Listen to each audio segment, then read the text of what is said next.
Hello, and thanks for joining me at Inspiring Life Design, where I've been talking about how to get into online book publishing. I've been doing a series of videos on getting started. Today, I want to talk about how to work with a ghostwriter once you've hired one. When you're working with a ghostwriter, it really helps if you're very clear on your expectations of them. Sometimes when you engage with a person in a contract, it's not always that obvious to them all the little granular things that you're looking for. So if you can be quite specific, it's going to help you and it's going to help them as well. What I normally do is I prepare a set of writer's notes that I give to my ghostwriter once we've agreed that we're going to work together. In the writer's notes, there's a mix of information. There's logistical things such as how they can contact me and how I actually like to be contacted and when. There's information around the actual contract to do with the book, so how many words that we've agreed are going to be written, the working title and subtitle, the kind of tone that I want for the book, any sort of content specifics that I want included, and also if I want any images, for example. I really recommend that you create your own set of writer's notes to give to your writer when you start working with them. And here's just a few things that I'd suggest you include in your writer's notes. The first thing that I do is let them know how they can contact me and when.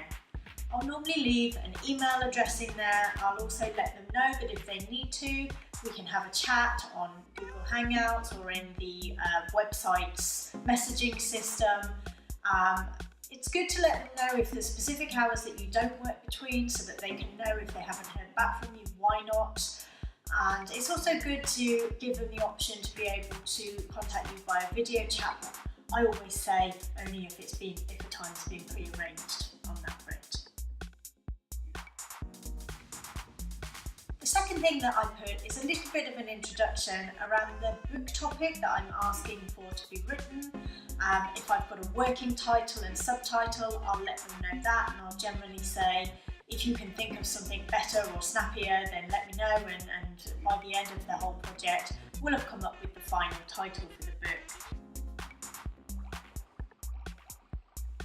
The third thing that I let them know is who the target audience are, or who I want the target audience to be for the book. For example, you might want to target your book just for women or girls, or for a specific age range, or for people who only know a specific skill. It's really worth thinking about your target audience and making sure from the outset that the book is going to get written with them in mind. It might even be worth writing down a little description of a couple of people who you would think might buy your book or who you would like to buy the book, so that you can give those to the ghostwriter so they can have those people in mind. The fourth thing that I put is details of any specific content that I'd like to go in the book. I don't normally go to the lengths of putting a chapter breakdown or specifying the chapters at this point. I like to give the ghostwriter the flexibility to come up with the chapters that they think would work best.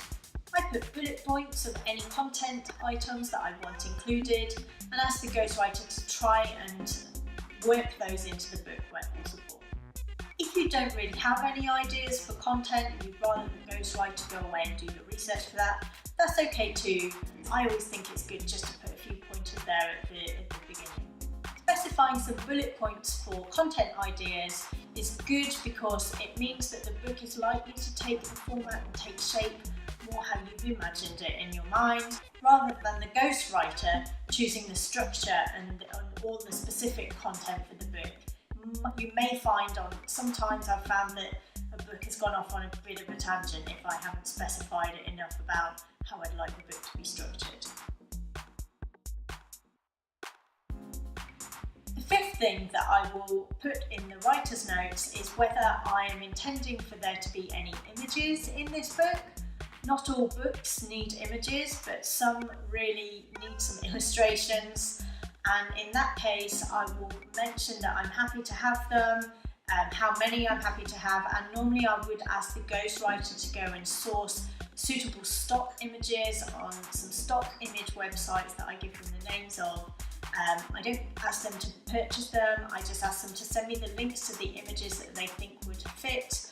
I will then check the images, and if I'm happy with them, I go and purchase them on the stock website and then include them in the book at a later date, normally at the time that I'm editing the book. It's worth bearing in mind that if you want to include images in the book, you do need to think about how this will affect the cost of the book. I've found that where I have used images in books, it does have an impact on the amount of royalties that you can get, because it increases the file size of the Kindle book, and for printing in paperback, especially if you want colour images, it does affect the cost price, and therefore based on how much you intend to sell the book for, your royalty amount could be reduced, or you have to charge more for the book, which means you might get less sales. So it's just worth bearing that in mind when you're considering images. The final thing that I put in the writer's notes is what I call a deliverables section. In here, I tend to step out exactly all of the things that I'm expecting to receive from the ghostwriter in the course of this contract. So for example, I may say before the book's written, I'd like them to give me a chapter outline, what they're intending to write about in each chapter. Normally that would just be a sentence or two under each chapter heading. That gives me a good feel for if I'm happy with how the content and the structure of the book is panning out, and I get an early opportunity to ask for some amendments if I think that's necessary. But you don't have to do that, that's just an approach that I like to take. The next thing that I'd have in the deliverables section is information about when the main book is being written. I always ask my writers to work in Word, because this is an easy format to upload to Amazon. So I ask them to work in Word. I also send them a Word template for the book, and I ask them to work within the realms of that. And within that template, there's certain sections which I wouldn't normally expect a ghostwriter to complete, so I also just list in the writer's notes, don't worry about these sections, I'm going to fill them in or sort them out later on. And finally, I put a section about after the book is written. I also, as part of this contract, want the ghostwriter to provide me with certain marketing information. So I'm always going to ask for content that I can put on the Amazon sales page. So you know, on books they get that little write-up when you go into the sales page. I like the ghostwriter to write that because it's then in the same tone as the book that's been written. I also ask them to provide copy that will go on the back cover of the paperback book. And finally, I ask them to provide me a handful of sales snippets with different word count or character limits on them, because on the different book promotion websites that I use, normally you get asked to just put a few words or a few sentences about the book to sell it, and so it's good to have those written up front. It makes life a lot easier.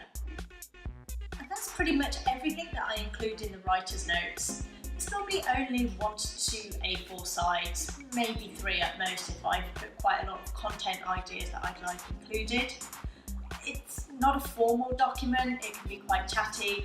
It's just something to give your ghostwriter to work from, so they've got a really good guide that they can go back to. It can help prevent extra questions coming your way if you put that information down up front in the writer's notes. I hope you found this short video on how to create writer's notes for working with your ghostwriter useful. If you have any questions, please do let me know and I'll get back to you either in comments or in a future video. And I shall talk to you the next time. Thanks for watching. Bye.